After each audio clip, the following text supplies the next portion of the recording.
No, no strategy. It's just we're trying to win every game. But I think if you looked at the points table, if we could get to 8 wins plus our rain out, then that would see us with a good chance of making the semis. But there's so many permutations in this competition that no one's really guaranteed. So the best thing you can do is just try and win every game you play. Dan, Zahir Khan has been the most expensive bowler this season. So can we expect some changes in the team? No, I don't think so. I think whilst he may have been expensive, I think his bowling's been quite crucial in our last 2 wins against Delhi, the important wicket of Warner, and obviously coming back in the last couple of overs to get Yuvraj Singh out. I think that really sealed the game for us. So he bowls at the hardest times, at the start of the innings and at the end. So there's always going to be a chance of going for runs, but he's the guy I look to when I want a wicket, and I don't think that'll change throughout the competition. Yeah, look, I think the last 2 games he's come back strong. The thing that we wanted from him was just to tidy up those extras, and particularly in the last game, I thought he did a great job. So on this wicket in Bangalore, he's going to be an important part of the squad. Do you know how many matches will Dilshan be available with the team? I only know what's been in the press, so I think he's here till the 11th. Okay. So he will be missed, obviously, once. Yeah, of course. I mean, he's a quality player, so we're going to miss him like all the other teams are going to miss their Sri Lankan players as well. You are on a winning spree, 3-match winning spree. What do you need to guard against in this situation, apart from complacency? The opponents have lost 3 matches. They are expected to come hard at you. What do you need to guard against in this situation? Look, I think I could say the same thing before every press conference. You want your guys to be on the top of their games. You want their attitude to be right, and that's reflected in our fielding. So I think if we get our fielding right tomorrow, then I'll know we're not complacent, and then I'll know that we're into the game, and that'll give us our best chance of winning. Dan, another question.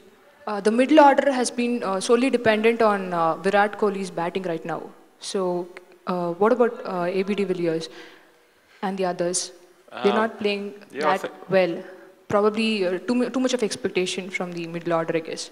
No, well, I mean, it's a good thing when people don't bat much, because it means that batsmen have been playing well at the top of the order. Chris Gale's been outstanding since he's been with the team, and obviously Kohli's produced 2 match-winning performances in the last 2 games. But they've been complemented by small innings. AB in the last game, I thought Tiwari in the game in Delhi gave us a bit of impetus going towards trying to chase that score down. So look, it's only 20 overs, so it's hard to get everyone into bat. We just got to make sure that when those guys get their chance, that they make the most of it. No, I know which ones are from Connecticut.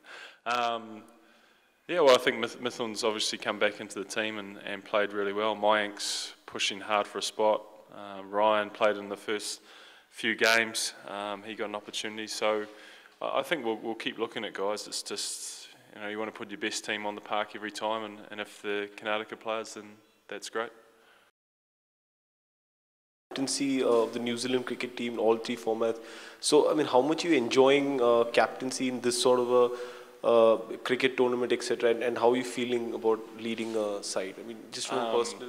Well, I enjoy captaining because it means I'm going to play. It wasn't always the case at Delhi, so you didn't really know where you stood from game to game. Whereas as captain of the team, you can force the other selectors' hands and make sure you're playing. So that's the main bit I've enjoyed. I think as an international cricketer, you get on a roll playing a lot, and sometimes when you're unsure of your place in the team, then it's difficult to prepare and know to get back on that role. So I'm enjoying it from that perspective, and I'm enjoying working with a group of guys who, if it wasn't for the IPL, I never would have worked with. So it's been enjoyable so far.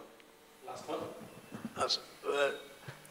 You had so far 8 matches, 3-1, 4-1, 3 lost 1. I just want to know in the remaining matches, though toss is, it depends on the toss, RCB is comfortable in chasing or setting a target? Probably with the strength of our batting, we're probably comfortable chasing, but we proved in the tournament's gone on. So hopefully we're comfortable either way, but I would say we're more comfortable chasing.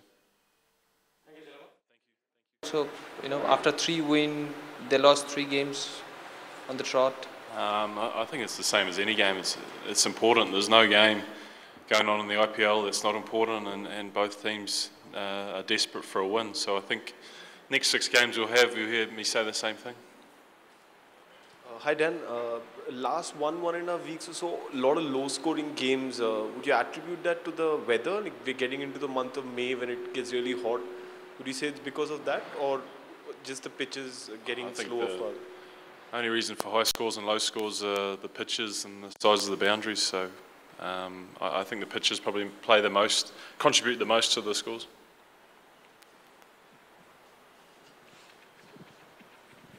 Dan, one of your main concerns was the kind of lack of intensity in the fielding.